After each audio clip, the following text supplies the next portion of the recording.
नमस्कार. सगळ्यात आधी तुम्हा सर्वांना आंतरराष्ट्रीय योग दिवसाच्या हार्दिक हार्दिक शुभेच्छा. योगा हे फक्त वर्कआउट किंवा व्यायाम नसून आपलं आयुष्य सुखकारक बनवण्याचं एक अतिशय सुंदर माध्यम आहे. तर मी योगा जेव्हा करते तेव्हा काही टिप्स फॉलो करते आणि त्या टिप्स मी आज तुम्हाला देणार आहे. पहिली टिप स्वतःबद्दल आणि लोकांबद्दल आणि मॅटवर येण्याबद्दल आणि योगाबद्दल सगळे जजमेंट्स जे आहे तुमच्या मनात ते काढून टाका. दुसरी टिप म्हणजे कन्सिस्टन्सी.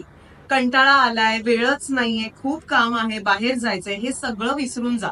तुम्हाला 1 तास काढता येत नाहीये, नो प्रॉब्लेम. 15 मिनिटं काढा, मॅटवर या, 5 सूर्यनमस्कार घाला अँड युअर डन.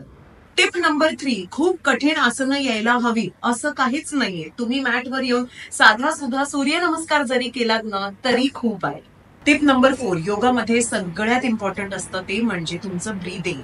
ते ब्रीदिंग टेक्निक तुम्हाला तुमची टीचर डेफिनेटली सांगणारच आहेत, पण त्याच्यामध्ये तुम्हाला सुद्धा थोडेसे एफर्ट्स घ्यायचे आहेत आणि मग तुम्ही प्राणायाम करू शकता. आणि ट्रस्ट मी, ते तुम्हाला जमलं ना तुम्हाला योगा आला. आणि टिप नंबर 5 जी माझ्यासाठी अत्यंत इम्पॉर्टंट आहे ते म्हणजे anything I do in my life, मला मजा यायला हवी. I need to have fun. So जेव्हा पण मी योगा करते किंवा मॅटवर येते मी खूप एक्साइटेड असते हे जाणून घ्यायला की आज मी नवीन काय शिकणार आहे. So having fun is a must.